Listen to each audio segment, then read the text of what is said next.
is very important in Hemingway's development as a writer, because during the period of this volume, he goes from being a pretty successful author of The Sun Also Rises and of several small books published in Paris to being an international superstar. A Farewell to Arms was first of all serialized in Scribner's magazine. They paid a record $16,000 to serialize the book before it came out in September of 1929. It actually got banned in Boston for the salacious material of having a love affair between two people who weren't married. And Hemingway fought a long battle with his editor, Maxwell Perkins, about the use of certain words that he felt had to be in there in order for the dialogue among the soldiers to be authentic. Max Perkins was telling him, we're not going to be able to publish the book with those words. So finally, Hemingway insisted that they be replaced with blanks rather than choosing softer sounding words. So you'll see in A Farewell to Arms, there are a number of blanks where the obscene, unpublishable words would have gone.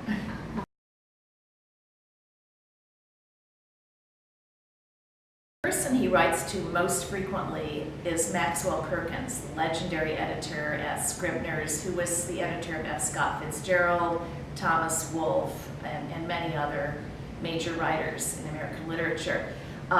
He had a very warm relationship with Maxwell Perkins.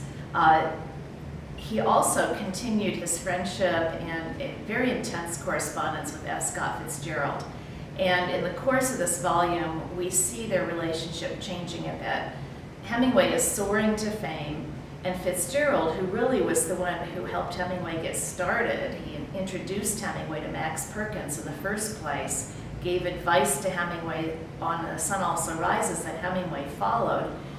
Now the dynamic is a little different because Hemingway has an international bestseller and Fitzgerald is struggling along trying to write his next novel after The Great Gatsby. The Great Gatsby was published in 1925, and it is not until 1934 that Fitzgerald publishes Tender Is the Night. So there is a lot of concern about Fitzgerald that Hemingway expresses both to Fitzgerald and to Max Perkins, their mutual friend. So that's a very interesting literary correspondence. Hemingway also writes to Ezra Pound, and those letters are full of kind of dishy gossip about other writers and his opinions of them. John Dos Passos is another writer friend. John Dos Passos actually ended up marrying a very close friend of Hemingway's from his youthful days in Michigan, Kate Smith. And John Dos Passos and Kate would come down to Key West. They would go fishing together. Dos Passos was with Hemingway in Wyoming and Montana when Hemingway had the car accident that laid him up for several months.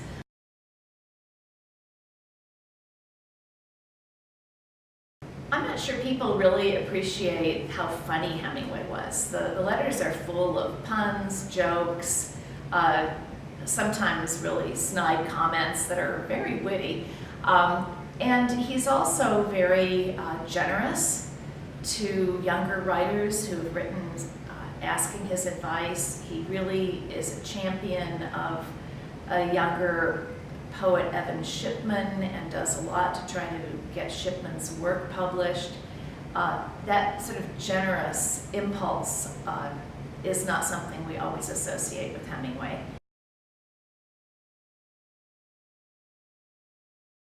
The image on the cover of the fourth volume has an interesting story behind it. First of all, we discovered it's very difficult to find a portrait of Hemingway that was taken between April of 1929 and the end of 1931, which is the period this volume covers.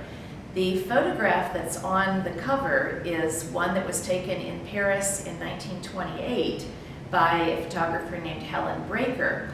And you might notice that there is a pretty ugly looking gash on Hemingway's forehead. That happened in Paris when he, in the middle of the night, he went into the bathroom and he pulled what he thought was the toilet chain to flush, and he actually had grabbed a chain for a skylight, and he yanked on it hard, and big shards of glass came down on his head and required numerous stitches. He had to be rushed off to the hospital. If you compare that photograph with the one that's on the cover of volume 3, they were actually taken at the same sitting. In volume 3, that photograph, he's wearing a very artistic looking hat covering that scar. But then there were, he also just bared his head and sat there too with the scar in full view. It's appropriate to the material of volume 4 because Scribner's used that portrait in its publicity for A Farewell to Arms.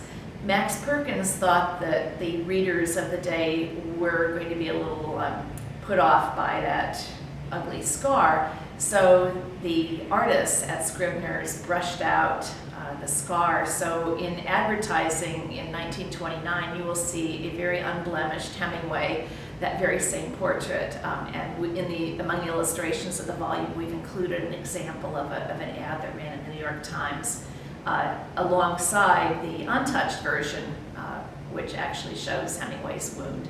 And Hemingway was wounded so many times in so many ways, and people have even talked about the impact of his wounds on his writing, that in a way his writing is a way of his coping with his mortality, which he faced time and again. So I think it's appropriate for the subject of that volume.